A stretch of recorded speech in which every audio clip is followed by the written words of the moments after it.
Bonjour tout le monde, j'espère que vous allez bien. Aujourd'hui, vous allez devoir reconnaître un modèle qui n'a pas eu le succès qu'il méritait, en tout cas en Europe, car il s'est plutôt bien vendu aux États-Unis. Produite à presque 19 000 exemplaires entre 1990 et 2005, ce modèle est bourré d'innovations, comme par exemple un châssis en aluminium. Pensez à vous abonner, le pouce, la cloche. Et c'est parti! Indice numéro 1 avec ce phare escamotable avec le lave-glace intégré, détail qui était très à la mode à cette époque. Indice numéro 2, une console centrale assez typique des années 90 qui je pense ne va pas vous avancer beaucoup. Dites-moi en commentaire quel indice vous a permis de reconnaître le modèle.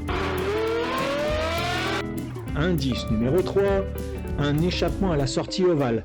Ça non plus, ça n'était pas très courant à l'époque, mais ça a beaucoup été repris par la suite. Indice numéro 4, la trousse à outils. Elle aussi, elle n'est pas courante puisqu'elle est intégrée dans le coffre. Vous aviez déjà vu ça sur d'autres modèles, vous? Indice numéro 5 et cet intérieur de porte plutôt cossu. Alors, vous avez une idée? Pas encore? Alors avec le prochain indice peut-être.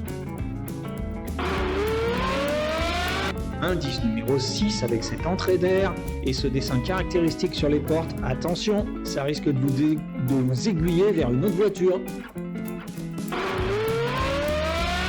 Indice numéro 7, très peu d'espace sous ce capot avec une roue de secours qui prend quasiment toute la place ainsi que l'hydraulique redroupée à l'avant. Indice numéro 8, un intérieur très cossu qui semble confortable et avec une sobriété qui devrait vous aiguiller si jamais vous avez encore des doutes.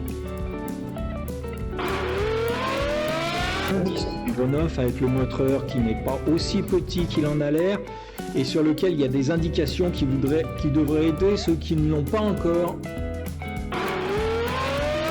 Indice numéro 10, c'est un deuxième coffre, cette fois-ci à l'arrière. Alors un avant, l'autre à l'arrière, serait-ce un moteur central? Indice numéro 11 qui donne quasiment la réponse, cet arrière avec le béquet intégré et ses feux caractéristiques, elle était la seule à les avoir. Comme vous l'avez deviné, il s'agit de la Honda NSX, aussi appelée Acura sur certains marchés comme le Canada, les États-Unis et Hong Kong. Je vous laisse admirer ce petit bijou qui avait été surnommé l'anti-Ferrari à sa sortie. Alors, j'en profite pour vous donner quelques caractéristiques. Elle est équipée d'un V6 24 soupapes VTEC, soit distribution variable.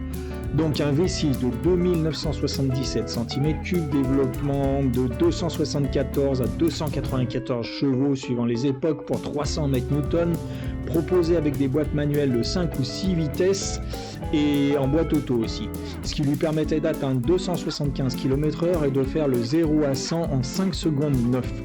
Vous aurez noté les deux coffres, donc avant et arrière, et il faut lever la lunette arrière pour accéder au moteur. Voilà, c'est terminé pour aujourd'hui. Bonne semaine tout le monde.